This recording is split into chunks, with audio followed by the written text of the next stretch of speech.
उस ज्ञान गंगा के साक्षी बनने जा रही है, जिसकी धारा सहस्त्रों वर्षों से मानवता को पोषित कर रही है। वेद केवल धार्मिक ग्रंथ नहीं, बल्कि ये मानव जीवन का मार्गदर्शन करने वाले अनादि और सनातन ज्ञान का सूत्र है। इनमें प्रकृति की स्तुति है, विज्ञान का बीज है, संगीत का माधुर्य है और जीवन जीने की मर्यादा है। आइए चलिए ज्ञान की इस गंगा में गोता लगाएं।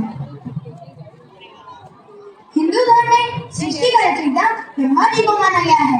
वेदों की उत्पत्ति ब्रह्मा जी द्वारा हुई। ऋषि वशिष्ठ, ऋषि याज्ञवल्क्य, ऋषि जैमिनी और ऋषि अथर्वा की घोर तपस्या से खुश होकर ब्रह्मा जी ने ये वेद रूपी ज्ञान इन्हें प्रदान किए। ब्रह्मा जी ने इस वेद ज्ञान को आगे ऋषियों और मनुष्य तक पहुंचाया। ब्रह्मा जी को इसीलिए प्रथम वेद ज्ञाता कहा जाता है। वेद रूपी ज्ञान गुरुओं से शिष्यों तक मौखिक परंपरा से आगे बढ़ा। इस परंपरा से वेदों को सुनते और याद करते थे। समय के साथ लोगों की स्मरण शक्ति कमजोर होने लगी। तब वेद व्यास जी ने वेदों को लिपिबद्ध और व्यवस्थित किया ताकि ज्ञान संरक्षित रहे और हर वर्ग तक पहुंच सके। इन्होंने ये महान कार्य द्वापर युग में किया। वेद व्यास जी को वेदों का ज्ञान जो ऋषियों से प्राप्त हुआ, उनका सही वर्गीकरण करके समाज को अलग अलग 4 ग्रंथ दिए जो कि वेदों के नाम से जाने जाते हैं। वेद व्यास जी ने गुरुकुल द्वारा वेद पाठ की मौखिक शिक्षा भी जारी रखी। इसी कारण वेद व्यास जी को महर्षि और आर्य कवि कहा जाता है।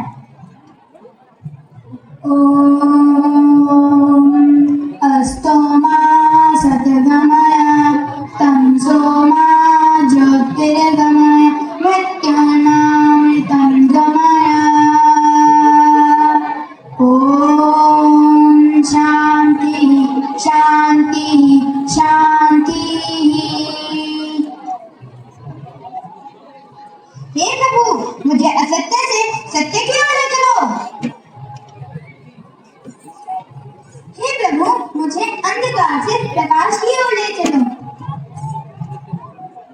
हे प्रभु, मुझे मृत्यु से अमरता की ओर ले चलो।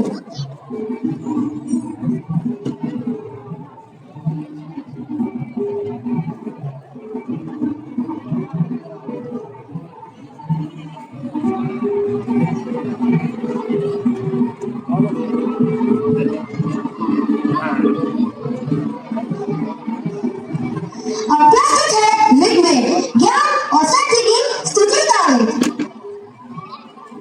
ऋग्वेद का उद्देश्य प्राकृतिक शक्तियों की स्तुति है। इसमें इंद्र, अग्नि, सूर्य, वरुण, वनस्पति आदि का वर्णन है। मैं इंद्रदेव हूँ। मैं वीरता का प्रतीक वज्र को धारण किए हुए हूँ और वर्षा लाने वाला हूँ। मैं बल, युद्ध विजेता और आंधी तूफान देता हूँ। मैं अग्निदेव हूँ। मैं यज्ञ का पुरोहित हूँ। देवों और मनुष्यों के बीच सेतु हूँ। मैं ऊर्जा, प्रकाश, ज्ञान और यज्ञ देता हूँ। मैं सूर्यदेव हूँ। मैं प्रकाश, चेतना और जीवन देने वाली शक्ति हूँ। मैं वरुण देव हूँ। मुझे वेदों में कर्मों के नैतिक नियम, जल और सत्य का रक्षक माना गया है। नदियों में स्नान करते समय ओम वरुणाय नमः, ओम वरुणाय नमः मंत्र उच्चारण से मैं पापों से मुक्त करता हूँ। मैं वनस्पति हूँ। मैं प्राणियों के जीवन की धूली हूँ। मुझे जीवनदायिनी, पूजनीय और चिकित्सा का आधार माना गया है।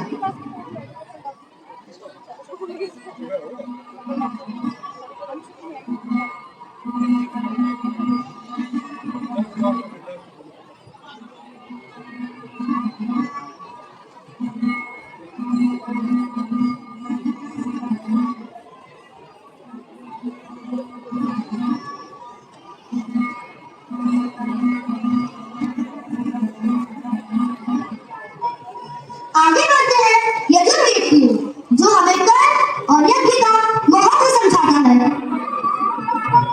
यजुर्वेद यह शब्द 2 शब्दों से बना यजु का अर्थ यज्ञ या उपासना और वेद का अर्थ ज्ञान। इस वेद में यज्ञ की तैयारी, नियम, आहुति के मंत्र, देवताओं का आवाहन किया जाता है। यह वेद में यज्ञ, हवन और धार्मिक अनुष्ठानों के बारे में विस्तार से बताते हैं। इसे कर्मकांड का वेद भी कहा जाता है। इसी वेद में मास को दो भागों में बांटा गया है, शुक्ल पक्ष और कृष्ण पक्ष। ये वेद मनुष्य को धर्म, कर्तव्य और सहयोग की शिक्षा देता है। ओम सोमाय स्वाहा, ओम पुरुषे स्वाहा,